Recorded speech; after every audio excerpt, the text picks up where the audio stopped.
Man, I can't wait to get this new AI system in to finally have something that roughly resembles a gameplay loop. Hopefully it doesn't take up all the performance budget. Son of a bitch.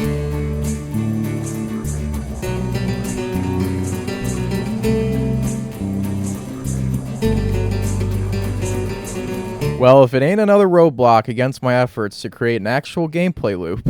I mean, don't get me wrong, a lot has gotten done this update, but I know many of you, including myself, are waiting to get some actual juicy gameplay in and have it, well, actually be a game.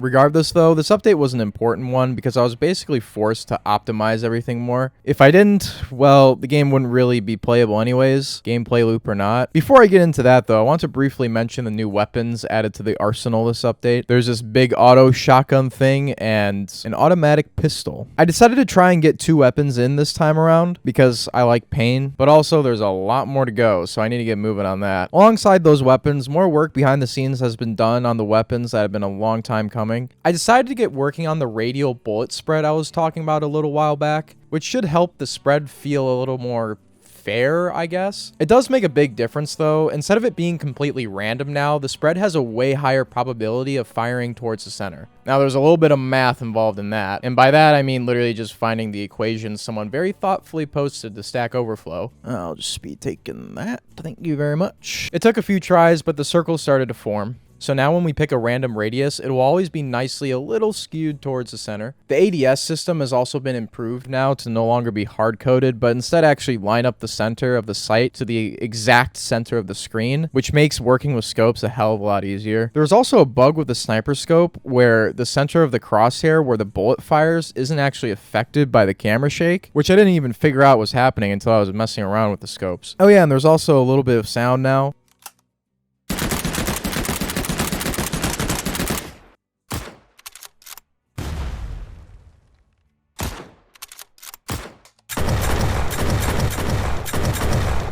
There's a few problems with overlapping sounds and stuff, but I wanted to get a little start on it and figuring out how they work. The sounds themselves I'm not totally sure about, but at the same time I don't really have an arsenal of weapons that I can just go and record, so we'll see. I also thought it'd be handy to have a little dev menu where you can spawn in weapons and change your attachments on the fly, which should really help with testing down the line. Speaking of testing, I decided to try out connecting multiplayer instances again, since it didn't really work out too well last time.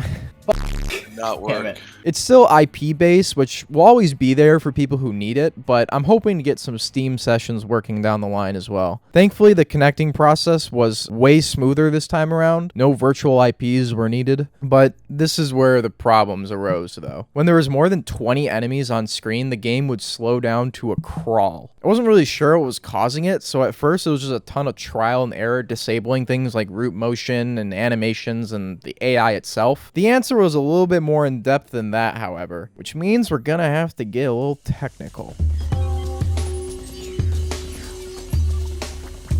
Now don't worry too much because it actually isn't as scary as you might think. So there's something called the game thread, which, at least as far as my knowledge goes, is the thread all the game logic runs on. Displayed in milliseconds right here, basically is the amount of time it takes until the next frame ticks over. Now this is usually exceeded by the GPU thread, which in most games, and especially in Unreal Engine, is where most of the bottleneck is. For the most part, you would want to keep the main game thread as low as possible, as that's basically how fast the game can run, period. GPU bottlenecks are easier for the player to circumvent with scalability settings. Important gameplay logic, on the other hand, not so much. Now, there's a lot to sift through on the game thread, but that's where the session front-end tool comes in. Now, at first glance, this can look like a freaking NASA control panel, but if there's any Unreal devs out there, I really recommend checking out this stream from Epic. Came in super clutch and basically taught me all I needed to know to get a footing into understanding how to profile this kind of stuff. So after a little bit of digging, it seems like the built-in movement component at scale is pretty expensive. But that didn't really make sense because I tested it out with an empty player basically, and it didn't really seem to impact performance that much until I went into the hundreds, which at that point it's easy to do some distance culling and stuff like that to mitigate a little bit of the overhead. But then I noticed something else about it. All those limbs that we added in the last update were eating up almost 2 milliseconds when we added them all together just to move those bad boys. And most of the time they're invisible. Now, I kind of had a feeling this would be an issue, but spawning in limbs on the fly just never seemed to work out well when I was originally originally building it, but now I really had to figure it out, since having them exist even unrendered most of the time was a no-no.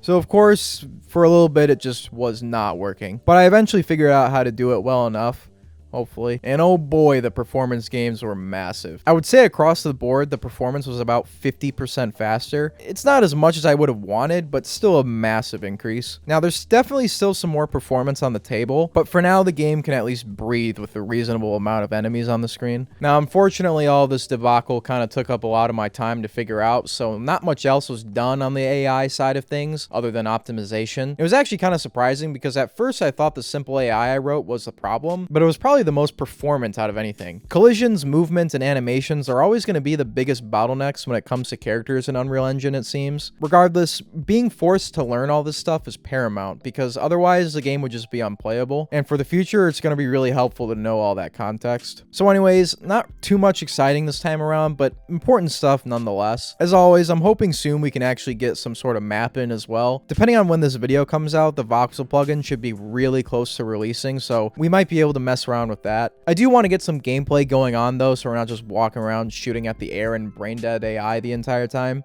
Time will tell, I guess.